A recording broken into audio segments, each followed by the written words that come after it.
स्वागत है आपका फिर से एक बार हमारे साथ जुड़ने के लिए। तो देखिए अभी कैप राउंड 2 का जो प्रोसेस है बीएमएस बीएचएमएस बीएमएस कोर्स का 85% स्टेट कोटा का तो अभी कंप्लीट हो चुका है। तो अभी इसके आगे आपका एक नेक्स्ट राउंड कंडक्ट हो जाएगा। तो कैप राउंड 3 का प्रोसेस जो है वहाँ पर कौन से सीट अवेलेबल होंगे, कितने सीट अवेलेबल रहेंगे कैप राउंड 3 के लिए, उसके लिए क्या रूल है, कौन से बच्चे यहाँ पर एलिजिबल रहेंगे, कौन से बच्चे एलिजिबल नहीं रहेंगे, किन बच्चों के यहाँ पर सीट अलॉटमेंट किया जाएगा। साथ ही साथ यहाँ पर अगर कैप राउंड 1 कैप राउंड 2 में आपको सीट अलॉटमेंट हुआ है, आपने कॉलेज ज्वाइन किया है, तो आपको यहाँ पर रजिस्ट्रेशन फिर से करना पड़ेगा या नहीं पड़ेगा कैप राउंड 3 के लिए, यानी कि कैप राउंड 3 के लिए किन बच्चों को रजिस्ट्रेशन जो है करना पड़ेगा। और उसके बाद ही आप यहाँ पर एलिजिबल हो चॉइस फिलिंग के लिए, या फिर अगर आपने यहाँ पर कोई भी सीट अलॉटमेंट नहीं हुआ है, आपने कॉलेज ज्वाइन नहीं किया है या फिर आपको सीट मिला ही नहीं है, तो क्या आपको रजिस्ट्रेशन फॉर्म फिल करना कंपलसरी है कैप राउंड 3 के लिए। तो उसके बारे में हम पूरा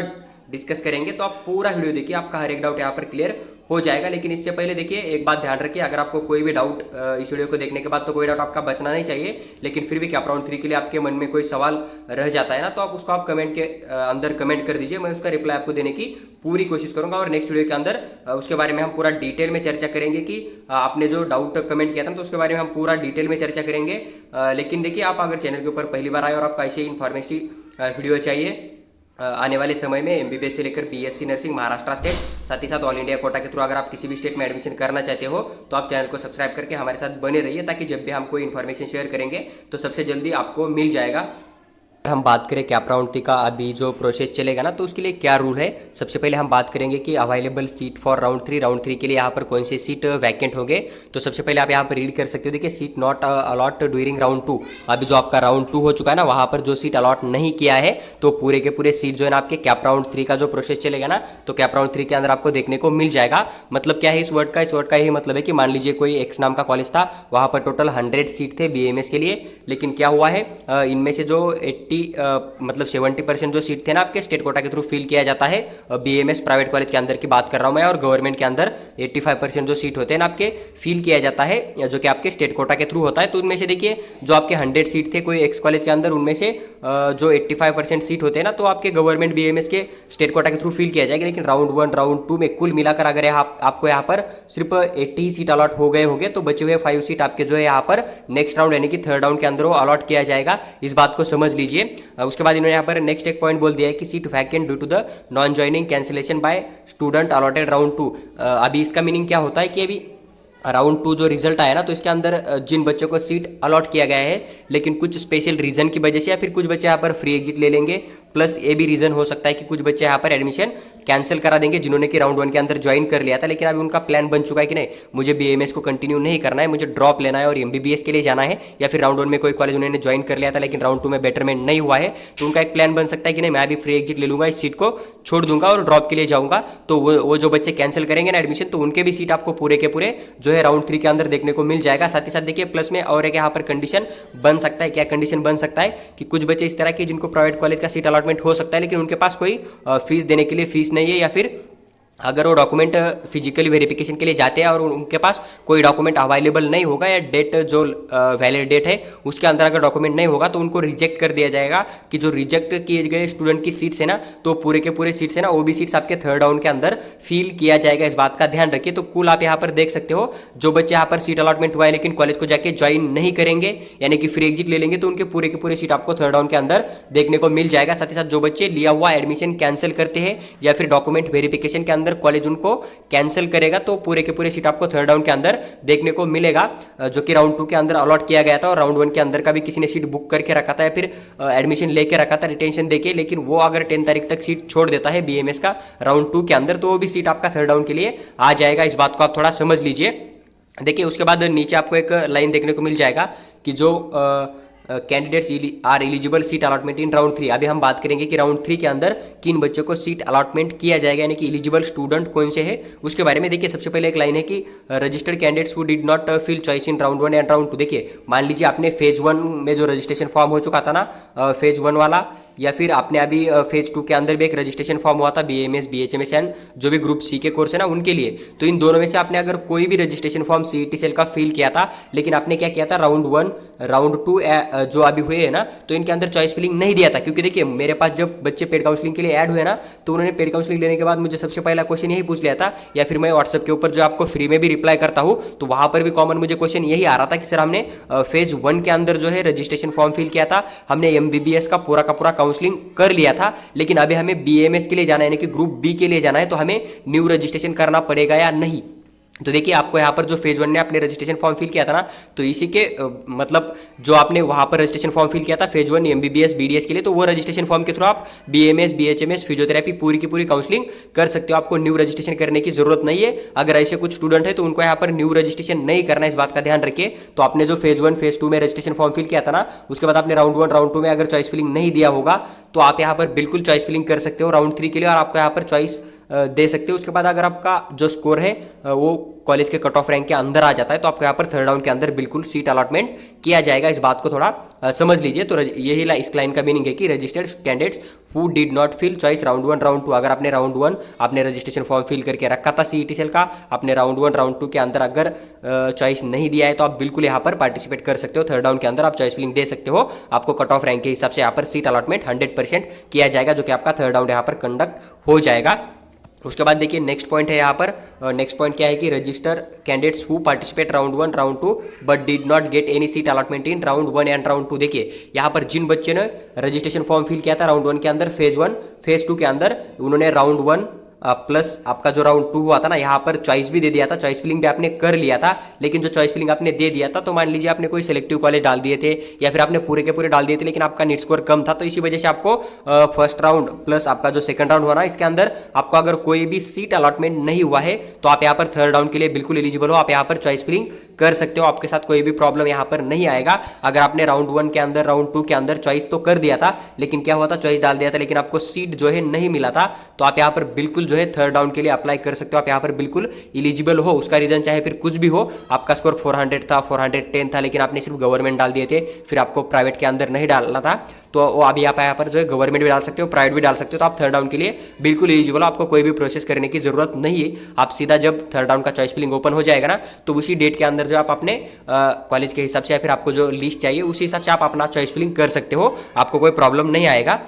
उसके बाद नेक्स्ट है देखिए, candidates allot and join seat round 1 round 2 and not fill status retention form. मान लीजिए कि आपको राउंड 2 के अंदर कोई सीट अलॉटमेंट हो चुका है, कोई एक्स नाम का कॉलेज था, आप गए हो एक्स नाम के कॉलेज के अंदर, आपने पूरा का पूरा फीस दे दिया है, प्लस जो भी वहाँ पर DD फीस के फॉर्म में दे दिया है। उसके बाद आपने जो भी डॉक्यूमेंट वहाँ पर सबमिट किया है, कॉलेज को ज्वाइन किया है, राउंड 1 एंड राउंड 2 का सीट आपको जो भी मिला था ना, दोनों सीट अगर आपने ज्वाइन करके रखे हो, तो आप यहाँ पर थर्ड राउंड के लिए बिल्कुल एलिजिबल हो। आपको कोई भी न्यू रजिस्ट्रेशन करने की जरूरत नहीं है। लाइन ध्यान से पढ़िए, candidates allotted and join seat round 1 and round 2 and not fill status retention form. बस आपको राउंड 1 प्लस राउंड 2 के अंदर सीट अलॉटमेंट हुआ होगा, आपने उसे ज्वाइन किया था, बस आपने क्या किया होना चाहिए, यहाँ पर रिटेंशन फॉर्म जो था ना वो फिल नहीं किया होना चाहिए। अगर आपने रिटेंशन फॉर्म नहीं दिया है, तो आप यहाँ पर थर्ड राउंड के लिए बिल्कुल एलिजिबल हो। तो अभी मुझे बहुत सारे बच्चे ही बोल रहे थे कि सर क्या हमें राउंड 1 राउंड 2 के अंदर सीट मिला है, हमने ज्वाइन करके रखा है, तो हम थर्ड राउंड के लिए बेटरमेंट के लिए जा सकते हो का? तो आप बिल्कुल जा सकते हो। ये लाइन यहाँ पर क्लियर कर देता है कि अगर आपने राउंड 1 राउंड 2 के अंदर आपको सीट मिला था, राउंड 1 के अंदर मान लीजिए कोई आपको एक्स कॉलेज मिला था, लेकिन आपने ज्वाइन करके रखा था, फिर बेटरमेंट के लिए गए थे, और राउंड 2 के अंदर सेम कॉलेज आपको वही एक्स कॉलेज अगर राउंड 2 के अंदर अलॉट हो चुका है, तो आप यहाँ पर बिल्कुल एक्स कॉलेज से आगे वाला कॉलेज लेने के लिए राउंड 3 के लिए बेटरमेंट के लिए जा सकते हो। आपको कोई भी प्रॉब्लम नहीं आएगा। या फिर अगर आपको सीधा राउंड 2 के अंदर कॉलेज मिला था, तो आप उसे ज्वाइन करके थर्ड राउंड में बेटरमेंट के लिए जा सकते हो। लेकिन आपने कोई भी राउंड 1 के अंदर जो कॉलेज मिला था आपको एक्स नाम का, वही आपने ज्वाइन किया था, बेटरमेंट के लिए गए थे राउंड 2 के अंदर, लेकिन राउंड 2 के अंदर अगर आपको फिर से वही एक्स वाला कॉलेज मिल चुका है और आप अभी थर्ड राउंड के लिए जाना चाहते हो, तो आपको कोई भी प्रोसेस करने की जरूरत नहीं है। आप थर्ड राउंड में सीधा चॉइस फिलिंग करके बेटरमेंट को अप्लाई कर सकते हो। यानी कि अभी आपको ना कॉलेज के जाने की जरूरत है, ना कुछ करने की जरूरत है। आप यहाँ पर बिल्कुल एलिजिबल हो थर्ड राउंड के लिए। इस बात का ध्यान रखिए। बस आपने जो है स्टेटस रिटेंशन फॉर्म फिल किया हुआ नहीं होना चाहिए, आपने बस वहाँ पर ज्वाइन करके बेटरमेंट के लिए अप्लाई किया हुआ होना चाहिए। इस बात का ध्यान रखिए। अगर आपके सिलेक्शन राउंड 2 का जो सिलेक्शन लिस्ट हुआ है ना, वहाँ पर अगर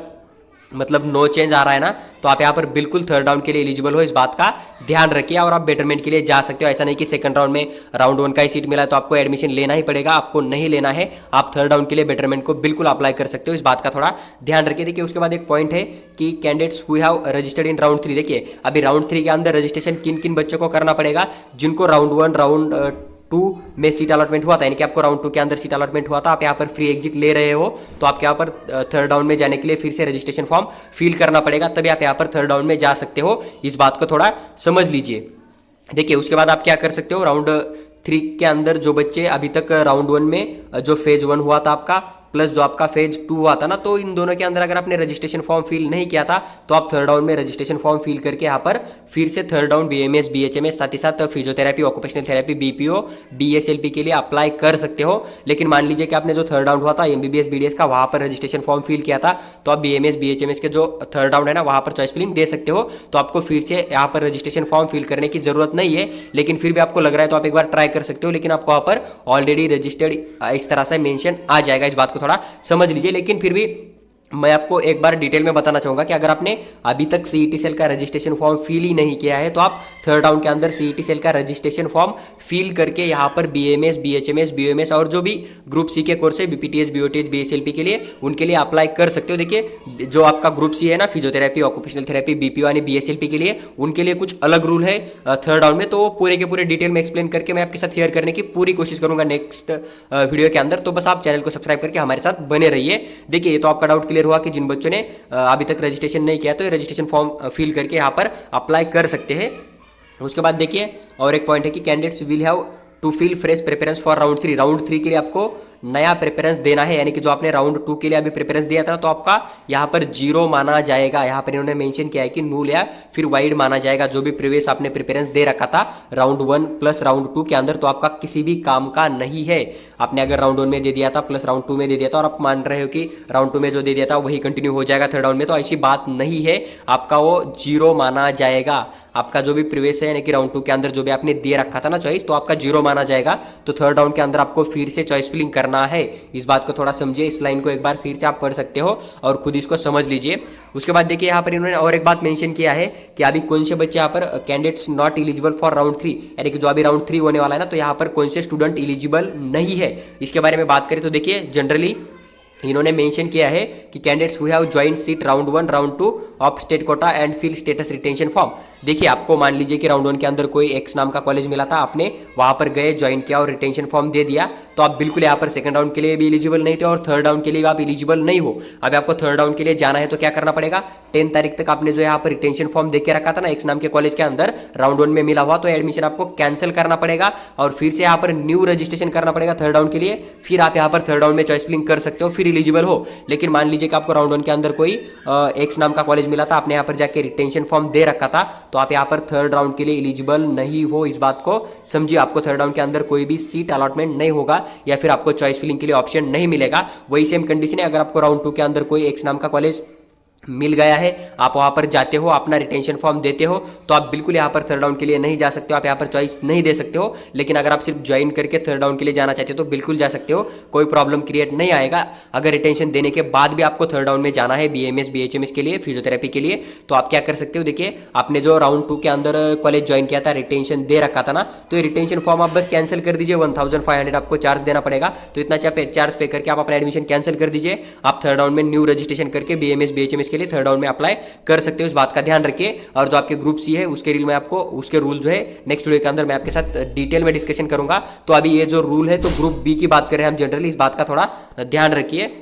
उसके बाद नेक्स्ट प्रोसीजर क्या रहेगा कि candidates who have been allotted seat round 3 for all India quota seat. देखिए candidates who have been allotted seat round 3 के अंदर अगर आपको ऑल इंडिया कोटा के थ्रू सीट अलॉट हो चुका है, जो कि AA है ना, वहाँ पर जो भी राउंड होता है ना थर्ड राउंड यानी कि मॉप अप राउंड, वहाँ पर अगर आपको सीट मिल गया है तो आप यहाँ पर बिल्कुल भी थर्ड राउंड के लिए एलिजिबल नहीं हो, इस बात का ध्यान रखिए। इस लाइन को पढ़िए, अगर आपको ऑल इंडिया कोटा जो होगा ना वहाँ से अगर सीट अलॉटमेंट हो चुका है थर्ड राउंड में, तो आप यहाँ पर बिल्कुल एलिजिबल नहीं हो। देखिए अभी ऑल इंडिया कोटा के 2 राउंड होते हैं, CET सेल के ऊपर प्राइवेट कॉलेज के लिए 15% ऑल इंडिया कोटा का राउंड होता है, जहाँ पर भी प्राइवेट कॉलेज के अंदर एडमिशन ले सकते हो। तो यहाँ पर अगर आपको सेकंड राउंड में सीट मिला है, छोड़ देते हो, तो आप यहाँ पर बिल्कुल महाराष्ट्र स्टेट का जो थर्ड राउंड है, फोर्थ राउंड है, यहाँ पर एलिजिबल हो, कोई भी प्रॉब्लम नहीं आएगा। लेकिन ये जो ऑल इंडिया कोटा होता है ना, ये AA के थ्रू जो भी गवर्नमेंट कॉलेज है ना 15% सीट के लिए, तो उनकी बात चल रही है। तो वहाँ पर अगर आपको थर्ड राउंड में सीट मिला है तो आप यहाँ पर बिल्कुल एलिजिबल नहीं हो, नॉट एलिजिबल के अंदर आप आ जाओगे, इस बात को थोड़ा समझ लीजिए। उसके बाद देखिए candidates is allotted seat during round 3 will have to join the college seat allotted during round and will not be eligible subsequent round state counselling process. ये लाइन क्या बोल रहा है आपको, देखिए ये भी लाइन इन्होंने यहाँ पर मेंशन किया है। मान लीजिए कि आपको राउंड 1 में कोई एक्स कॉलेज मिला था, ठीक है, आपने इसे ज्वाइन कर लिया था, लेकिन अभी थर्ड राउंड में जाना था, इसलिए आपने इसको क्या कर दिया, रिटेंशन फॉर्म कैंसिल कर दिया, ठीक है, आप थर्ड राउंड के लिए एलिजिबल हो गए। फिर आपको थर्ड राउंड में कोई वाई कॉलेज का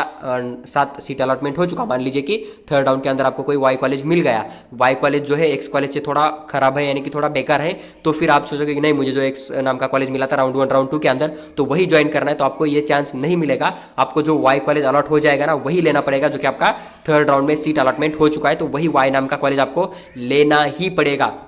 आपको थर्ड राउंड के अंदर कोई वाई कॉलेज मिल गया है ना, तो आप इसे रिवर्स नहीं कर सकते, यानी कि फर्स्ट राउंड में जो एक्स वाला मिला था उसे ज्वाइन नहीं कर सकते, आपको वाई ही ज्वाइन करना पड़ेगा। उसके बाद और एक कंडीशन है यहाँ पर इन्होंने मेंशन किया इसी लाइन के अंदर कि आपको जो वाई मिला है ना, ये वाई थर्ड राउंड के अंदर ही लेना पड़ेगा। आप यहाँ पर फोर्थ राउंड में बेटरमेंट के लिए नहीं जा सकते, यानी कि आपको बेटरमेंट करने के लिए लास्ट चांस है, इस बात का ध्यान रखिए। थर्ड राउंड में जो सीट मिला है ना, तो उसे आप लेके बेटरमेंट के लिए नहीं जा सकते हो। आपको अगर थर्ड राउंड में कोई वाई नेम का कॉलेज मिल जाता है ना, तो आपको एक तो इसी कॉलेज को लेके आपका डिग्री कंटिन्यू करना पड़ेगा इस साल के लिए, बीएमएस बीएचएमएस बीएमएस कोर्स के लिए। अगर नहीं करना है तो आपको वाई कॉलेज का जो है ना यहाँ पर एडमिशन कैंसिल करना पड़ेगा और आपको सीधा यहाँ पर ड्रॉप लेना पड़ेगा, यानी कि अगर आपको थर्ड राउंड में जो कॉलेज मिला है ना, वो कॉलेज अगर आपको पसंद नहीं आता है, पी फॉर पसंद, अगर थर्ड राउंड में जो कॉलेज मिला है आपको अगर पसंद नहीं आता है, तो आपको सीधा यहाँ पर ड्रॉप करना पड़ेगा, इस बात का ध्यान रखिए। या फिर इसी कॉलेज के अंदर आपको क्या करना पड़ेगा, जो कि थर्ड राउंड के अंदर आपको वाई नेम का कॉलेज मिल जाएगा ना, तो उसी के साथ आपको डिग्री कंटिन्यू करना पड़ेगा। अगर आप इस कॉलेज को नहीं लेना चाहते तो सीधा आपको फिर ड्रॉप देना पड़ेगा और एक साल नेक्स्ट ईयर नीट एग्जाम देके फिर आपको काउंसलिंग करके यहाँ पर पार्टिसिपेट करना पड़ेगा। तो इस लाइन को भी एक बार आप ध्यान से पढ़िए समझिए, उसके बाद आपका हर एक डाउट यहाँ पर क्लियर हो जाएगा। और ये जो सब्सिक्वेंट राउंड दिख रहा है ना, तो ये फोर्थ राउंड का शेड्यूल है, यानी कि अगर कुछ सीट बचे जाएंगे तो फोर्थ राउंड कंडक्ट किया जाएगा। उसका टाइम टेबल अभी तक रिलीज नहीं हुआ है, जैसे रिलीज हो जाएगा, जब थर्ड राउंड कंडक्ट हो जाएगा ना, तो उसके बाद ये टाइम टेबल आ जाएगा, तब उसके बारे में हम पूरा का पूरा टाइम टेबल के बारे में बात करेंगे। साथ ही साथ जो भी रूल है इसके, तो रूल के बारे में हम पूरा डिटेल में चर्चा करेंगे। देखिए अभी आपके दिल में कुछ डाउट है तो आप यहाँ पर कमेंट कर सकते हो। अगर आपको पर्सनली हमारे साथ यानी कि मेरे साथ कॉल के ऊपर बात करनी है तो एक 300 रुपीज़ चार्ज है हमारा, तो इसके अंदर मैं आपको पूरे के पूरे जो भी रूल है, आपको बेटरमेंट के लिए क्या करना होगा, थर्ड राउंड में आपको लिस्ट किस तरह से डालना चाहिए, तो पूरा का पूरा हम डिस्कस करेंगे कॉल के ऊपर। आप मुझे 10 AM से लेकर 6 PM तक कभी भी कॉल करके मेरे साथ बात कर सकते हो, आपको वहाँ पर कोई प्रॉब्लम नहीं आएगा। अगर आपको पूरा का पूरा पेड काउंसलिंग हमारे थ्रू करना है, थर्ड राउंड के अंदर रजिस्ट्रेशन फॉर्म फिल करने से लेकर आपको लास्ट राउंड तक, स्पॉट राउंड तक पूरा का पूरा गाइडेंस चाहिए, पूरा का पूरा आपका ऑनलाइन प्रोसेस, यानी कि थर्ड राउंड का रजिस्ट्रेशन फॉर्म फिल करना हुआ, आपको जो चॉइस फिलिंग करना होगा थर्ड राउंड के लिए, फोर्थ राउंड के लिए, पूरा का पूरा आपको सीट अलॉटमेंट होने के बाद सिलेक्शन लेटर हुआ, कॉलेज का DD हुआ, पूरा का पूरा प्रोसेस अगर हमारे थ्रू करना है तो एक 2000 रुपीज़ हमारा पेड काउंसलिंग चार्ज है। आप व्हाट्सएप के ऊपर पेमेंट करके स्क्रीनशॉट भेज दीजिए, फिर पेड काउंसलिंग करके मेंशन कर दीजिए, हम आपको पेड काउंसलिंग के रिगार्डिंग पूरा का पूरा इन्फॉर्मेशन वहाँ पर शेयर करेंगे। देखिए जो 3000 का हमारा कोर्स है ना, इसके अंदर मैं आपको मतलब लिस्ट भी दे दूंगा, लेकिन यहाँ पर सिर्फ जो टॉप रैंक के अनुसार या फीस स्ट्रक्चर के अनुसार कॉलेज है ना, तो जस्ट फीस मैं आपके साथ शेयर करूंगा कॉलेज का, और टॉप रैंक के अनुसार मैं आपको BMS BHMS कॉलेज का जो है लिस्ट प्रोवाइड करूंगा। लेकिन जो हमारा पर्सनल काउंसलिंग होता है ना, पेड काउंसलिंग 2000 रुपीज़ पे करके, तो यहाँ पर मैं आपके सिटी के अनुसार भी कॉलेज चॉइस फिलिंग करूंगा, साथ ही साथ आपके स्कोर के हिसाब से भी करूंगा। आप जिस तरह से बोलोगे उसी तरह से हम आपको लिस्ट अरेंज करेंगे और उसी तरह से चॉइस फिलिंग करेंगे, इस बात का ध्यान रखिए। अगर आपको पूरा का पूरा फ्री में पढ़ना है तो आप क्या कीजिए, यूट्यूब चैनल जो हमारा है इसे सब्सक्राइब करिए, हर एक अपडेट जैसे हम शेयर करेंगे पूरा का पूरा फॉलो कीजिए, आपको कोई भी पेड काउंसलिंग करने की जरूरत नहीं होगी, इस बात को समझिए। और साथ ही साथ अगर आपको डाउट है कुछ तो आप व्हाट्सएप के ऊपर मैसेज कर दीजिए, सीधा हाई बाय मैसेज करने से अच्छा है कि आप अपना डाउट कमेंट कर दीजिए, मैं उसका रिप्लाई आपको 24 आवर्स के अंदर फ्री में रिप्लाई करने की पूरी कोशिश करूंगा, इस बात का ध्यान रखिए।